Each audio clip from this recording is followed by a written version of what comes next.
Good morning, students. As you all know, we are completed with the chapter 2. So from today, we are going to discuss the chapter 3, that is metals and non-metals. Student, before to start this chapter, in between, we must understand a topic that is bonding. And actually, you will find this topic in between this chapter. And one type of bonding in chapter 4. So we will discuss first the topic bonding overall before to start the chapter.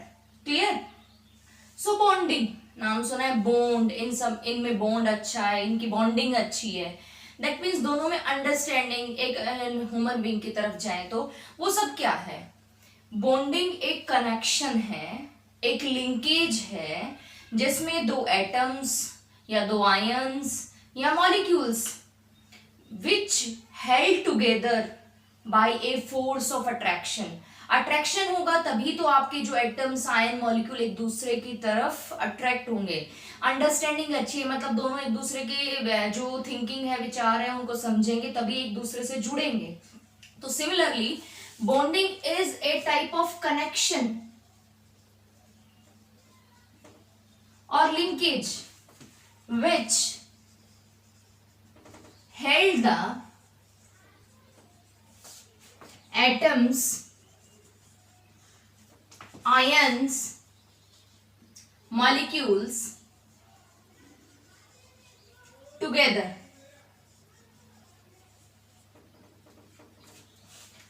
अब बात आती है mind में कि जैसे इससे पहले एक एग्जांपल दूं, जैसे NaCl एक कंपाउंड है, इट इज ए कंपाउंड. इसमें क्या है, एक Na atom is linked with Cl atom, bond से लिंक है. ये सब कैसे बनता है अभी इसके एग्जांपल्स के थ्रू हम समझेंगे बच्चों. लेकिन उससे पहले बात आती है कि आखिर आपस में जो एटम्स हैं एक दूसरे के साथ कनेक्ट क्यों होते हैं, आयंस मॉलिक्यूल ये सब आपस में एक दूसरे से कनेक्ट क्यों होते हैं, ये एक दूसरे के साथ बॉन्ड बनाते क्यों हैं. तो बच्चों आपने 9th में ऑक्टेट रूल पढ़ा है, एक्सेप्ट हाइड्रोजन में जाए तो डिप्लेट होता है. तो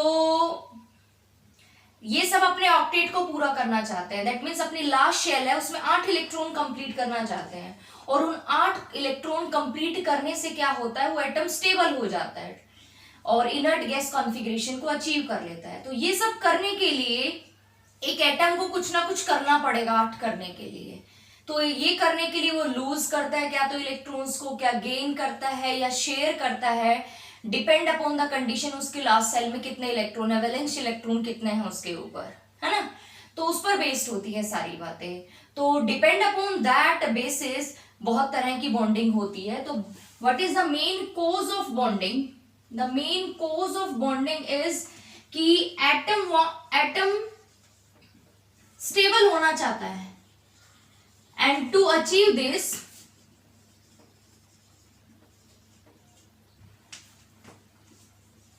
वो जो ऑक्टेट है उसको कंप्लीट करेगा, या कुछ केसेस में क्या होता है उनका डुप्लेट होता है, डुप्लेट को कंप्लीट करेगा, डुप्लेट को कंप्लीट करेगा.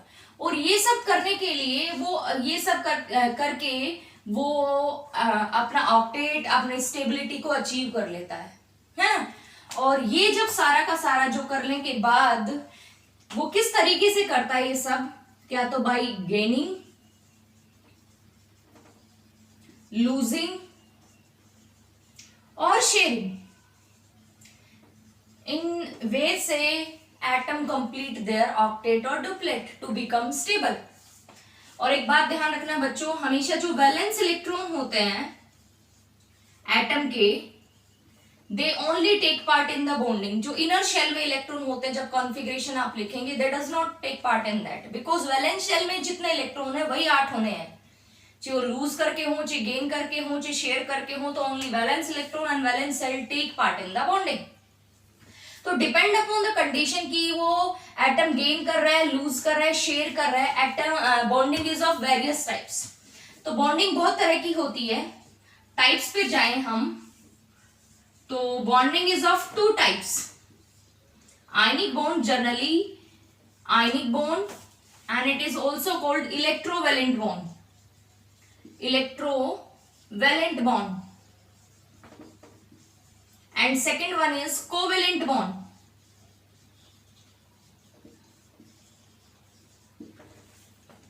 ओके, आयनिक बॉन्ड, तो आयनिक बॉन्ड नाम ही कह रहा है आयनिक।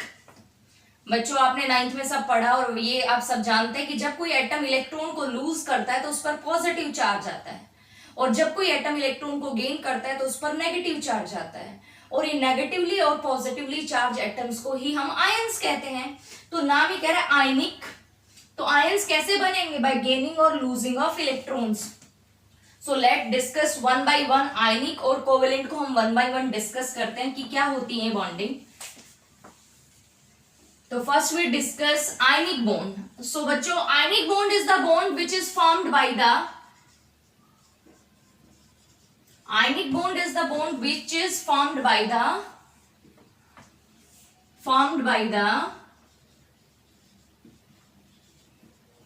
complete transfer of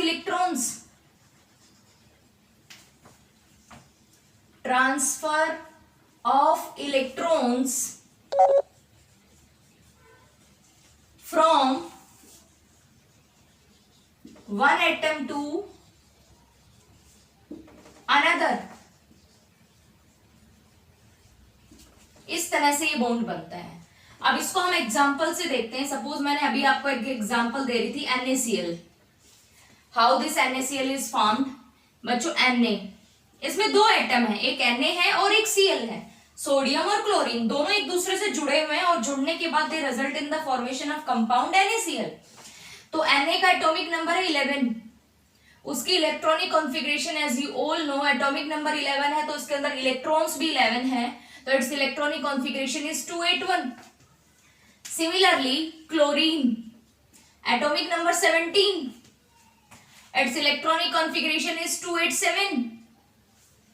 इसके लास्ट शेल में है एक इलेक्ट्रॉन सोडियम की में और क्लोरीन की में है 7।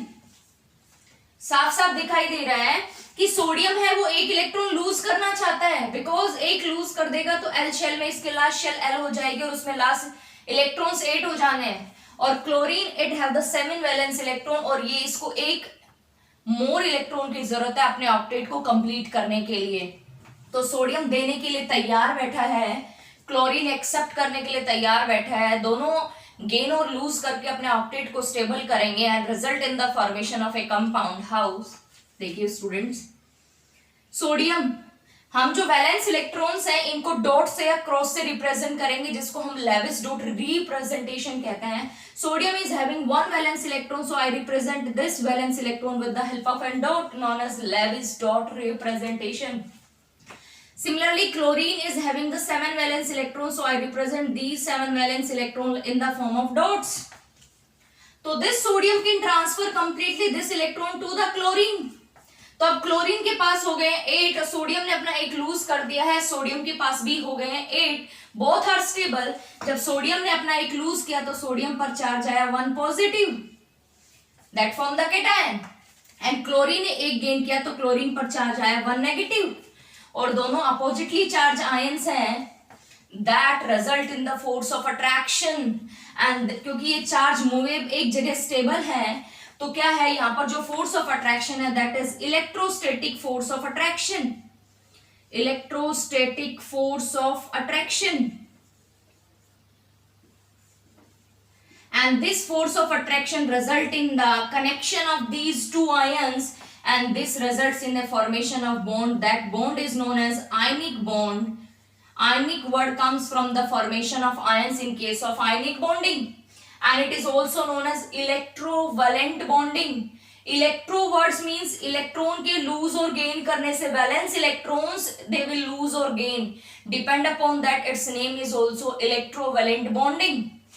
This is one of the definition जो हम पढ़ चुके हैं। और second definition comes from this part.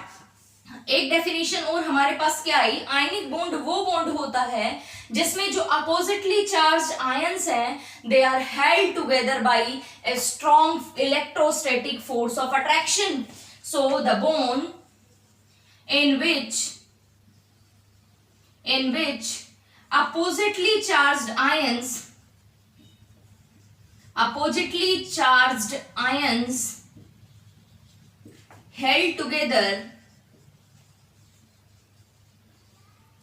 by a strong forces of या electrostatic force of attraction.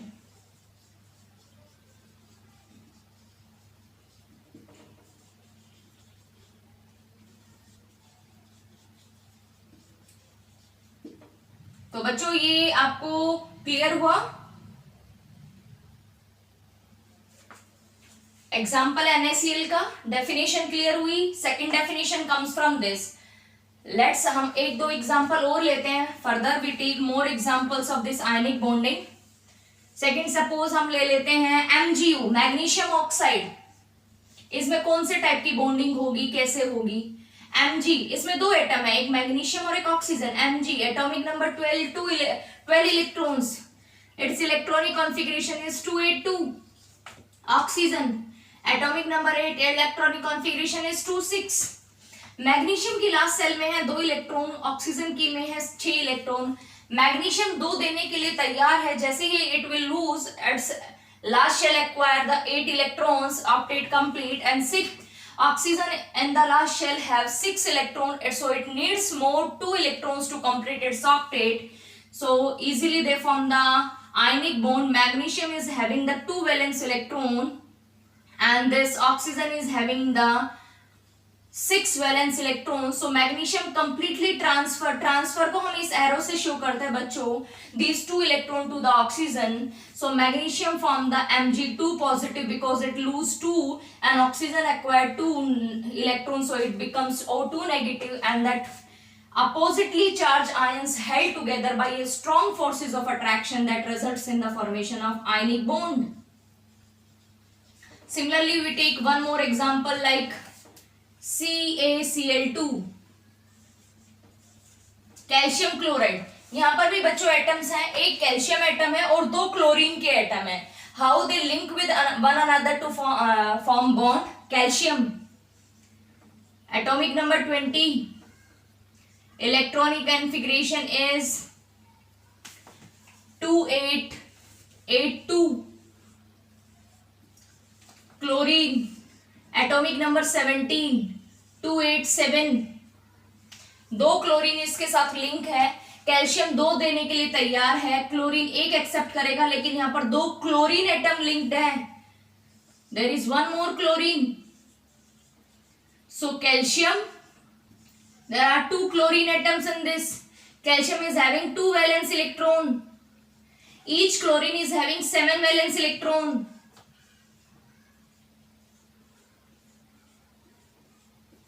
So it require one more, so calcium can transfer 1 electron to this chlorine atom. This calcium also transfer this to another chlorine atom 1.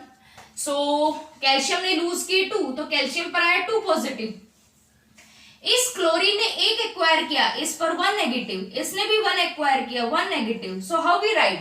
बच्चे generally ऐसे लिख देते हैं Cl2 negative. No, this is wrong. इसका मतलब क्या है कि एक ही क्लोरीन है जिसने 2 इलेक्ट्रॉन एक्वायर किए. नो, क्लोरीन 2 है और हर एक क्लोरीन ने 1 एक्वायर किया है. So correctly how we write it? Ca2 positive, 2 Cl negative. 2 chlorine atom each acquire 1 electron that result in the formation of force. 2 ही नेगेटिव चार्ज है बच्चों, ये मत समझना 1 है, क्योंकि एटम 2 है, 2 1 negative, totally 2 negative charge. So these oppositely charged ions held together by a strong force of attraction that result in the formation of bond, that is ionic bond. So बच्चों समझ आया ionic bond? Ionic bond में we can transfer the electron from one atom to another to complete its octet. And that result in the formation of ions. ions बनेंगे इसमें, और ions के बनने की वजह से क्या होगा? Force of attraction, strong force of attraction होगा, that result in the formation of a ionic bond. So hope you understand this session. In the next we will discuss the properties of the ionic compound which are formed through the ionic bond. Thank you very much.